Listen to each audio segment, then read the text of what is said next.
First, I want to show you how you can define images and really add punch to your portraits without defining the areas you may want to avoid, like skin and any harsh types of shadows that you might be putting into the image along with heavier contrast adjustments.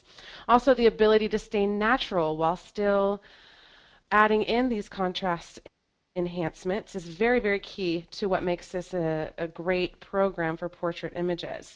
A couple tasks and tips I'm going to be showing you also is a way to easily whiten eyes, yet darken lashes and brows at the same time, which will instantly give your model or your subject really bright, beautiful eyes that stand out.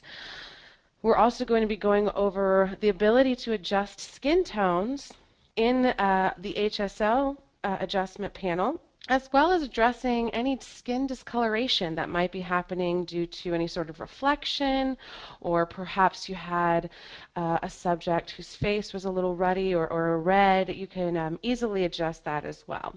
So let me show you, we'll go into this image first. Let me show you this before image. This is the after. Here's before. And it's a really nice image to start off with. There were just a few things I wanted to really work on with this particular image. Number one, I just wanted to add a little bit of punch. I just wanted to add a little bit of drama to it, just to clean it up a little bit and add some definition to her hair and her eyelashes and eyebrows. Yet I wanted to avoid the definition of the shadow under her eyes, which I feel, which I know most contrast adjustments are going to work on that contrast as well. I also wanted to clean up the skin a bit. Her skin is quite lovely as is. However, if you look in a little bit further in, you'll see there are some just a little bumps here or there, a little redness, a little unevenness in the skin tone, so we can quickly address that within Clarity. Additionally, I wanted to tame down this corner in the top right, kind of correct her skin tone as well, take some of the orange color out of it. So in the end, I ended up with this image here. So we're going to work on this together and try to sort of recreate the process I did for this. So let's go ahead and take this background image. I'm just going to make a quick copy of it and go up into Topaz Labs, Topaz Clarity. I do have an introduction to Topaz Clarity on our YouTube channel. It's youtube.com/topazlabs, where I go over all of the specific adjustments and tools within Topaz Clarity thoroughly. So if you're looking for that type of session, definitely check that out. This is going to be more geared towards just going over some of the tools that are going to work for you for portrait images specifically. However, I am just going to do a very, very quick overview in case you are looking at this for the first time. I'm going to go ahead and go down here to the lower right and press reset, and that's going to get all of my adjustments here on the right hand side back to their default value of 0. Over here on the, if you're familiar with Topaz, you'll notice that it's very similarly laid out to the rest of our programs. However, this has the interface has definitely been enhanced. We wanted to make this a little bit more of a modern, more user-friendly interface for you. So over here on the left, you still have your collections and your presets. Specific to portrait imagery, we have Portrait Collection, which has several different presets in here. As you scroll over them, you can see the little flyout preset pop-ups, and you can just click on one that you think might work, click on that, and it is immediately processed into your main viewing area. Here's before. This was Portrait 1 preset. Here's after. We also have, I find that's a lot of fun to work with, especially when you're working with things like engagement photos and things that maybe you have a subject who or client who wants something a little bit more edgy. Going into the fashion collection has some great presets to start off with, such as Contrast Boost Edgy 1. It's going to give you a little bit more of an edge to it, a little bit more drama, and that's really where the fashion collection is geared towards. But we also have wedding collection as well. So you can go in here and have all different sorts of presets here for you as well. We're going to be sticking to the portrait and fashion collection mostly here today.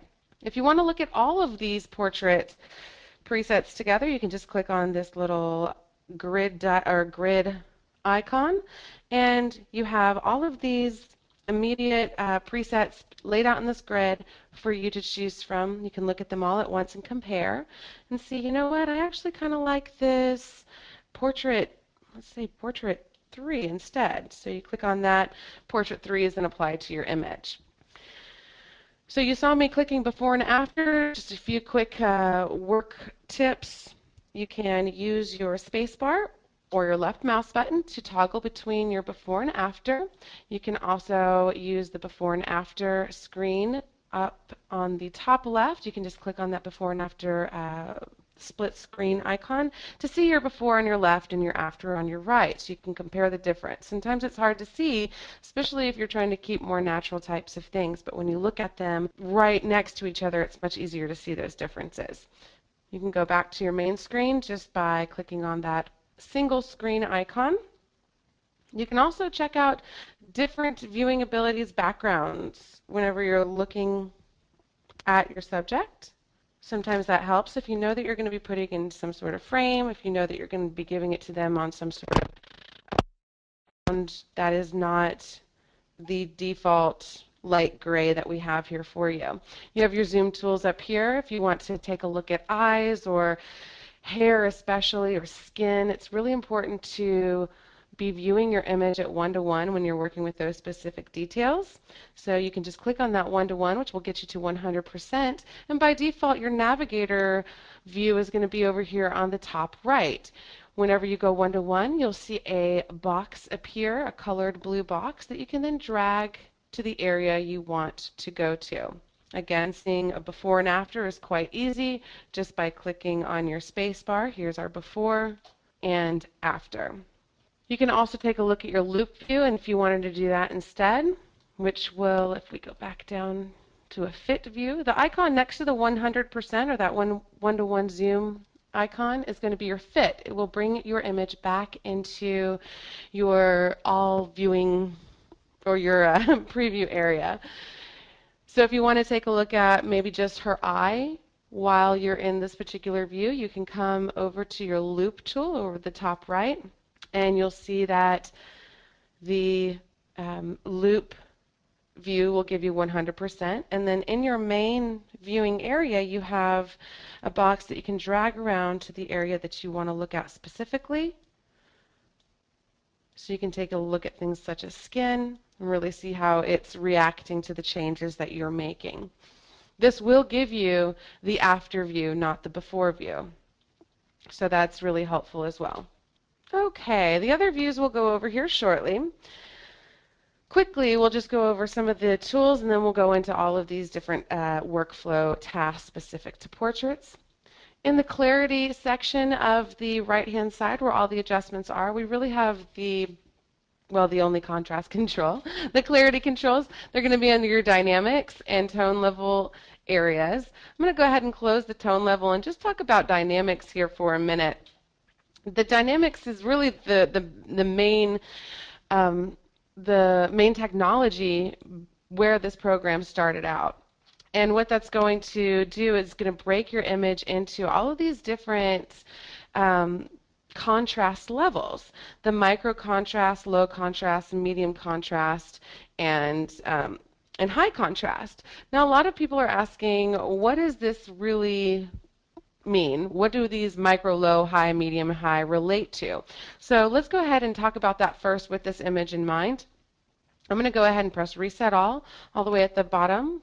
And as I take my micro contrast up, it's going to increase the very small contrast variations in my image. So as you can see, with this particular type of imagery, a portrait image, it's going to do very bad things to skin.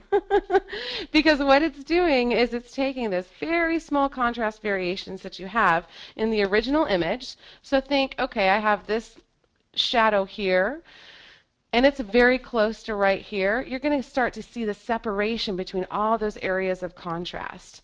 So it's really going to be essential if you do use micro contrast towards the upper level in your portrait images, that you take that out with a masking tool that we have here for you.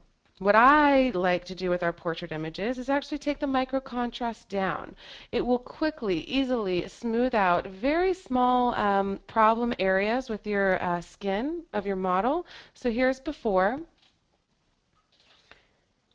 and after. Now it's very difficult to see this right now, so I'm going to go ahead and take this even further down so you can really see on the webinar what it's doing.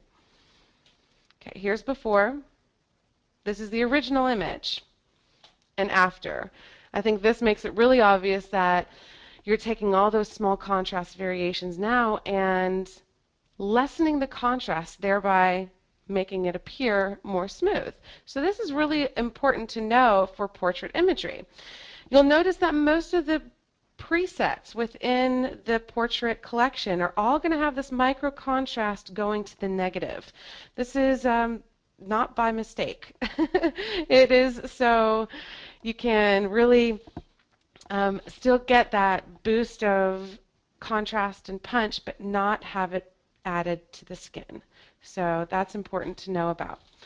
The low contrast is, let me go ahead and reset this again. The low contrast is going to target your shorter midtones. So really look at it as a mid-tone contrast adjustment where you can quickly come in and add some contrast to your midtones without worrying about this very small micro contrast or the really large areas of high contrast. So let me go back to fit. So let's say I'll take this low contrast up.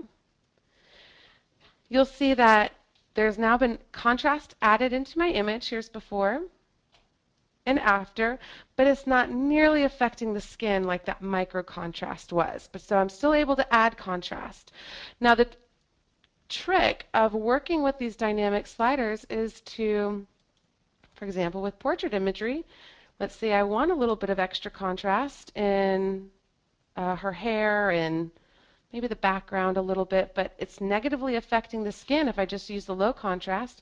Let me just take that micro contrast down just a little, and it will smooth out the skin, and I'll still be able to get contrast within my image. Here's before, here's after. The medium contrast is going to work with my longer midtone. So it's not going to affect as much as the low contrast. This is really great when we start thinking about the larger contrast variations such as black and white or highlights and lowlights. That comes even more into play with the high contrast. The high contrast is going to target very large variations of contrast. So we're talking shadows and highlights only. So if I take this up, it's like making eyes pop out immediately. Let me show you that one more time. Here's before and after. The reason it does such great things for eyes is because it's taking the dark eyelashes and darkening those, then taking the whites of the eyes and brightening those whites because it's adding even more contrast to those larger contrast variations from the original image.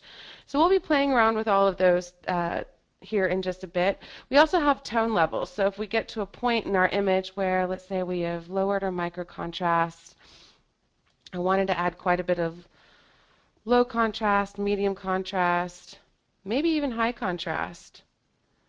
So this is pretty dramatic change here. Here's before, here's after, yet it's still natural. That's the key here with this program. I can come into my tone levels and change some of my black levels, white levels, and midtone areas. So if I want to work on my black level, this is really going to work on black clipping. It's going to brighten up your black level where it is. So you'll notice as you take that up towards the lighter side, your blacks start to lighten up. You can actually take this down as well. Get that a bit darker. Midtones is more like a brightness adjustment. It's going to affect mainly the midtones though. So it's not going to affect your very, very bright whites or your very, very dark blacks. And then you can change your white levels. Let's say you have some white clipping going on. You can drag it to the left to reduce the clipping in our highlights. So it'll start to bring tone into those highlights very quickly, or you can drag it to the right and brighten up those whites very quickly as well. So you have these available tone level adjustments. I like to use them after I work with my dynamic sliders because sometimes working with dynamic sliders, I notice if I want to get heavier contrast adjustments, my blacks will start blocking up and clipping, and I'll want to open those back up. So that's where my tone level adjustments come in. Then we have our hue, saturation, luminance. This is a new technology as well for us here at Topaz. It is incorporating our IntelliColor technology that we introduced within Photo Effects Lab and some of our other recent plugins, but we've never put it into an actual HSL type of filter. When we did that, we were able to have all of these adjustments for these be much more stronger and less artifacty, less issues going on with stronger adjustments because of that IntelliColor technology. And with the HSL, it's great for portrait imagery because you can specifically target skin tones.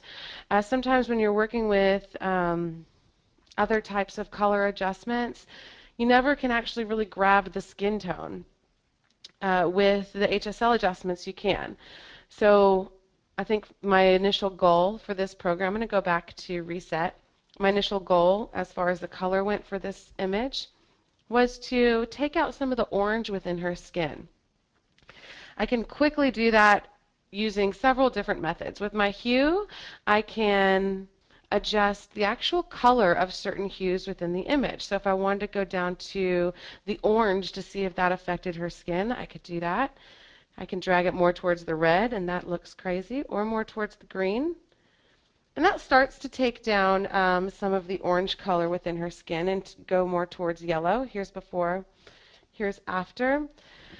But it's not affecting any other area in my image. It's only affecting the orange portion of my image. So you can quickly target skin tones, which is great. I don't really like using the hue for this image. I want to go to my saturation. Here you can specifically target these color ranges and decrease the saturation in certain areas that might be a little bit too bright. So you can come in and actually just take down the orange a little bit, just desaturate it. Here's before, here's after. You also have the ability to change the luminance. So even after taking down the saturation, you can still come in and brighten up the skin so you don't move it too much towards the gray level of taking down the saturation. Here's before, here's after. So let's go through all of these different tasks, and then I'm going to introduce you to the masking module here. So for this particular image, this would be a pretty quick workflow for me within this, within my goals for this image. Let's go back to fit. Initially, what I wanted to do was just add some punch in this image, really get those eyes standing out, kind of decrease this yellow background a little bit, take the orange out of her skin like we just did, and we can do really quickly again. And then I want to show you one of the masking tips as far as eyes go. So here I am in my portrait collection over here on the left. And to start out, I'm going to look at all of my portrait presets and decide where I want to start. You do not have to start with a preset, but please know that these portrait presets were created on portraits specifically with portraits in mind. So you will see that these particular presets will look best on portraits versus any other preset collection. One of my favorites is Portrait 1, so I'm going to click on that. Let me just show you the before and after. Here's before and after. You'll notice her eyes are definitely standing out more. Skin has smoothed out. Blemishes have started to disappear, and everything just looks a little bit nicer, at least to me, with that little punch of contrast. Now that I started off with those presets, or with that preset, I'm just going to get rid of that side panel so we can look at the image a little bit larger like this. Here we go. And I'm going to open up my clarity adjustments. In there I have my dynamics group where I can actually go into all my contrast adjustments, and that's what I'm going to go ahead and do. I notice that there are still some areas of redness that I want to kind of see if I can get rid of just a little. And I'm going to go 1:1 to do that. Okay, and take that micro contrast down just a little bit more, not much more because it's smoothing out a little too much. I don't want it to start to look unrealistic. All right, I'm pretty happy with that. Here's before, here's after. I'm going to go back to fit and work on my low contrast just to kind of get a little bit more contrast in my background within those greens and shadows area. And then I definitely want to work on my high contrast. I want the darkness of her brows and eyelashes to really stand out against the whiteness of her eyes. So I'm just going to take my high contrast up just a little bit here, try to pull that out. I'm also going to look at my medium contrast and see what that does. Now, be careful with some of these contrast sliders, depending on certain images. You'll notice as I take this medium contrast up, this is actually negatively affecting the difference of contrast between her shadow under her eye and her skin. So you want to pay attention when working with portrait images not to increase that as you're increasing the overall impact and definition of the image. That's what makes clarity really unique is you have the ability to selectively do this. So I can actually still get higher contrast without having to worry about increasing that particular area on her face.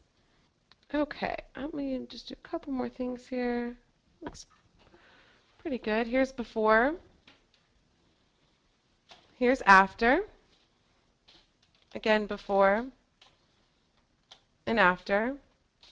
Now this is definitely stronger adjustments, so we'll be going over some more just natural adjustments here shortly.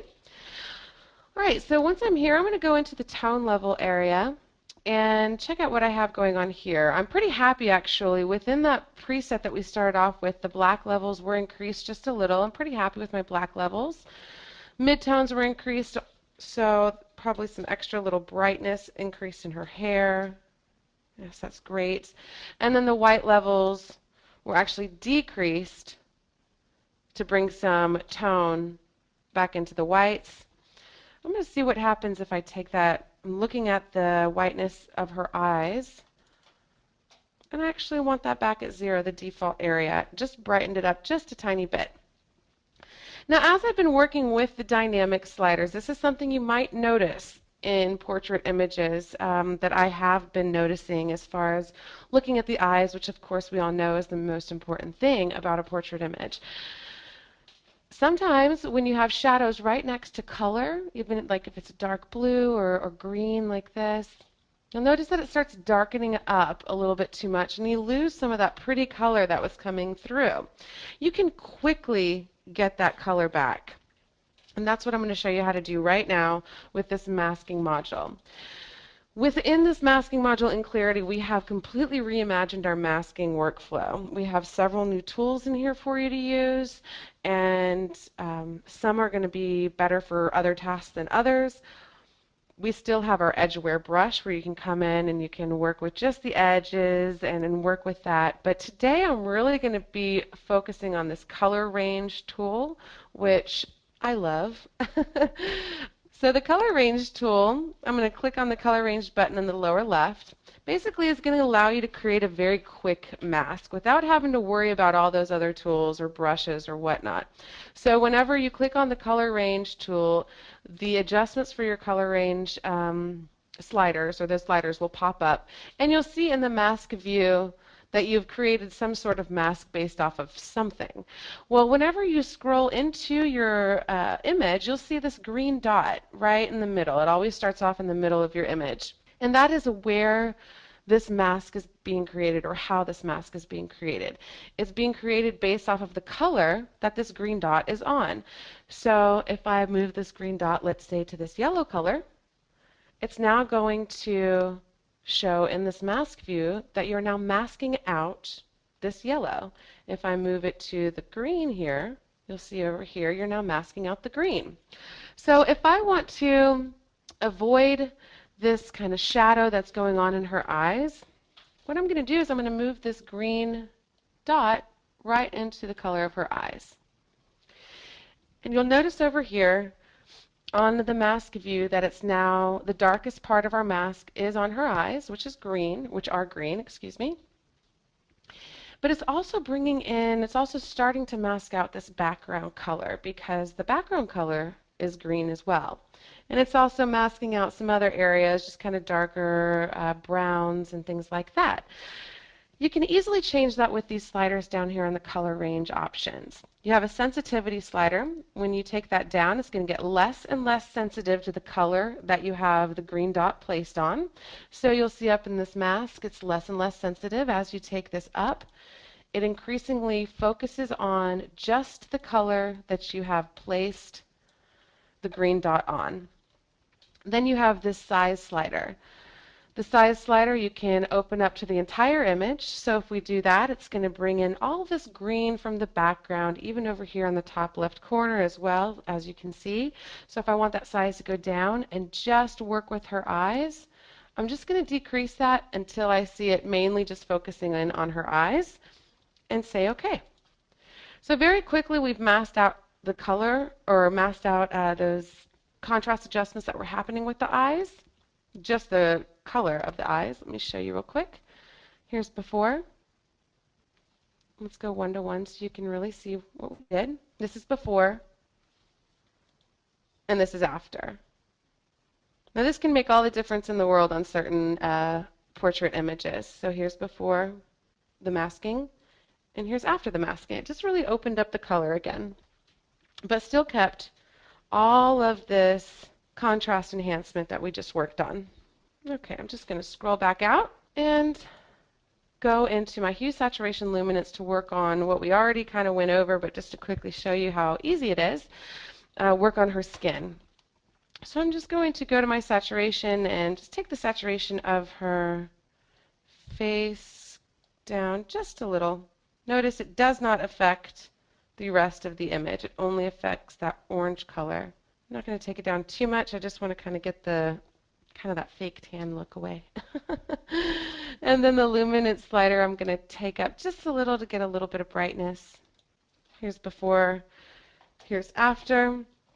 Lastly, I'm going to work on this yellow. We had talked about that originally. A lot of my attention is being drawn over here because it's so bright. You know, naturally my eyes are going that way. So I want to just tone that down so my eyes will travel directly to her versus this top right corner.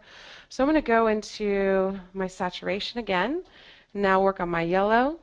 As I take my yellow down, notice it's not affecting her at all. So this HSL filter really does a good job of separating, and you can make these really heavy adjustments like taking down all of these yellow areas, and it still looks very natural. I'm going to take that back up a little. We don't want to take it all out. It's also affecting my green because my green has a lot of the yellow base in it. Now I'm going to go into my luminance and take that down a little as well. Well, looked better where it was. Maybe into my hue and go more towards green as well. There we go. So here's before and here's after. I've worked on my contrast, which has helped to really define and separate important features on her face, such as her eyes and brows and hair. You see a lot of definition coming in to the shadows of her hair. And it has an added benefit because we do that separation of contrast that you can really work with that skin as well. Additionally, we took out and changed some luminosity and color, saturation of certain color ranges in the image. We also worked on the very quick masking tool on her eyes that just helped to that one little thing. So I'm going to press OK and show you the before and after. This is a little bit stronger than I wanted. I could have taken that strength down with my opacity slider within the program itself. Here's after. Or you can come into your host program and just kind of take that opacity slider down right there. Again, here's before and after. Kind of going over the same process very quickly so you can see just how quickly it can happen. Here's this other image. This is going to deal with the discoloration of this yellow towel being reflected on her hand and her face, as well as what we just went over. But it's going to be the basic same type of workflow. I'm just going to go through it very quickly. So you can see how I've been working with the portrait images using Clarity. And press reset all. I'm just going to take a look at my presets here in this collection and decide which one I might want to use. And I actually kind of like this dramatic one, but let's see here. I kind of like this portrait 2 for her. I'm going to click on portrait 2 and see what happens. That's pretty nice, but not as really dramatic as I wanted, so we're going to play around with it. I'm going to start over here on my top right. First, let me get rid of this collection area. Okay, top right of my Clarity. I'm going to take a look at her skin 1-to-1. Here's before, here's after. It looks pretty good. We definitely haven't increased any of the contrast of the lines on her forehead or under her eyes, but we can probably even decrease it more. So I'm going to take that down.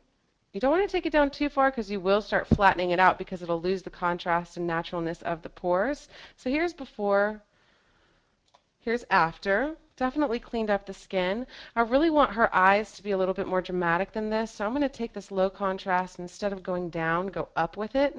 There we go. Maybe take that medium contrast up even more. Really have those eyes start to stand out. Except as I do that, I notice I'm running into that issue with the eyes again. Again, this is something it has to do with just these two colors being so close to each other.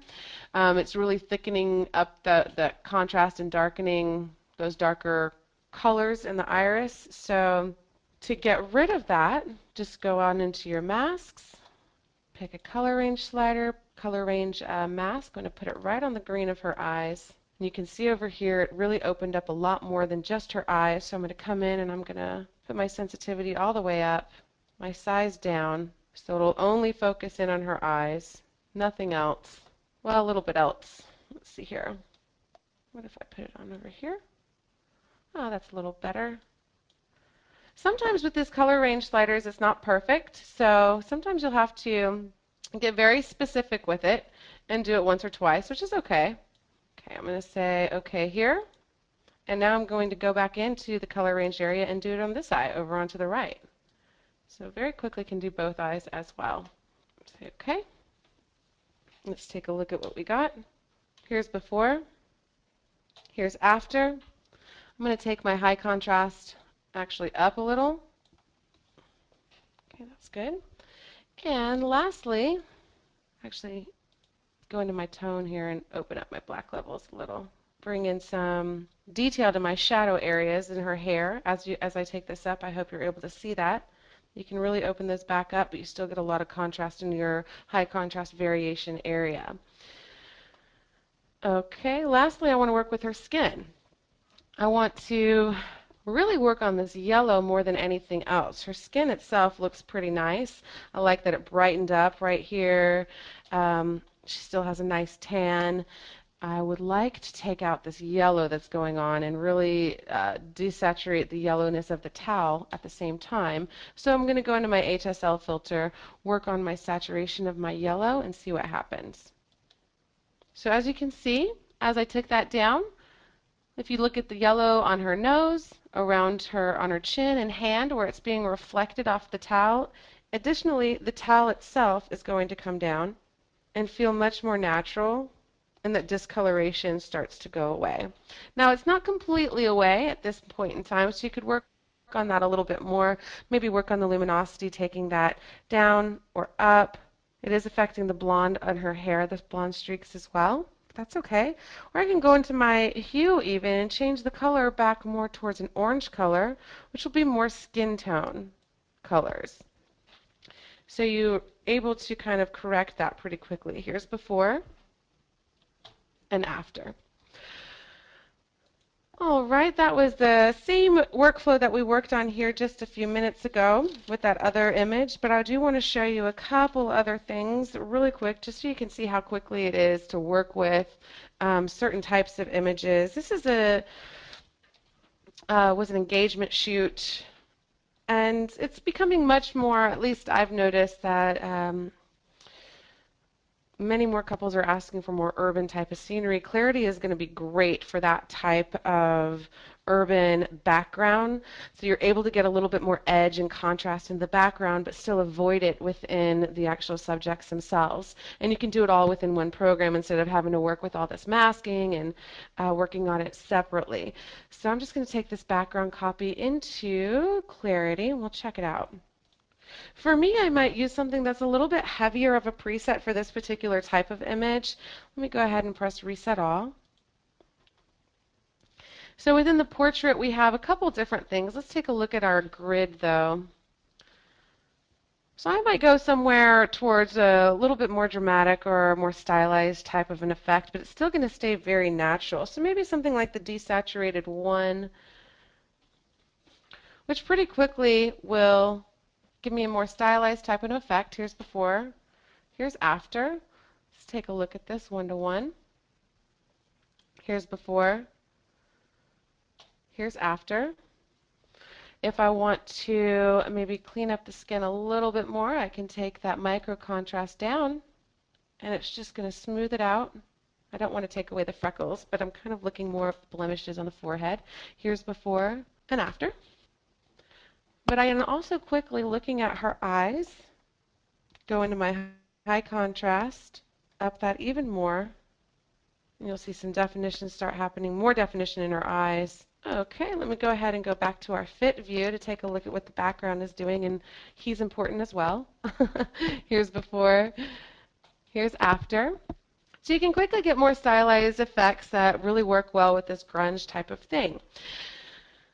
If you want to work on the background and get it to be a little bit more contrasty on that side, but you want to avoid it on their skin, work on this low contrast slider. Taking that up, notice that you start to get a lot more contrast and a lot more edge coming through on the background itself, but you still have smooth skin and natural faces. Here's before, here's after. You're not getting a really heavy contrasted face like we were in that very beginning image when I took that micro contrast up. If you tried to work on your micro contrast, it will give you even more highly stylized stuff on the background, but it will start to do negative things to the skin, which is usually a no-no. So I love the fact that you can do both very quickly. Here's before, here's after.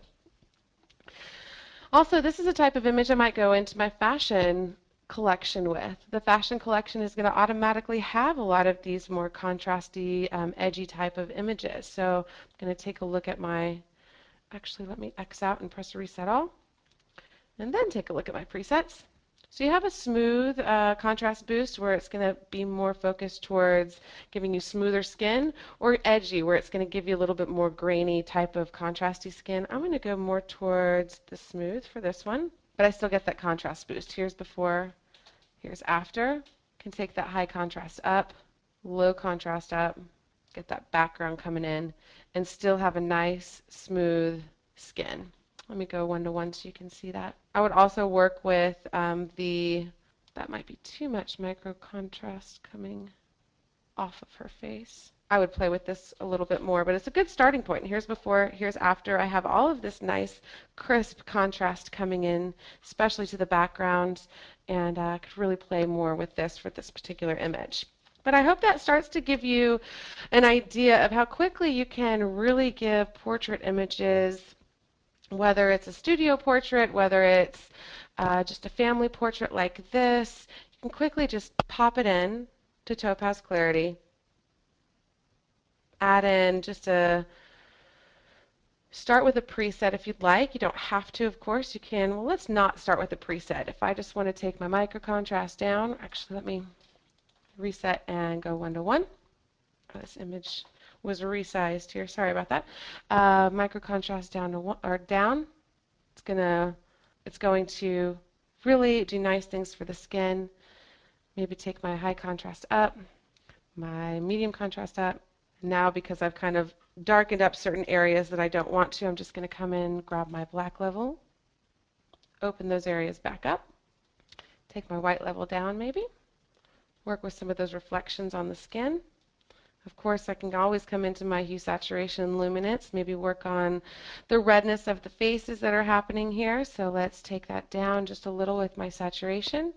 But then that orange, maybe take up to give a little bit extra. Here's before, here's after. So you get a little bit of punch, a little bit of pop. You have a definition without actually defining the wrinkles, without defining the shadows, etc. All right, everybody, thank you so much for joining me again, and I hope you have a great evening or morning or afternoon, and that you're able to join us sometime later this week as we continue working with Topaz Clarity. Bye-bye.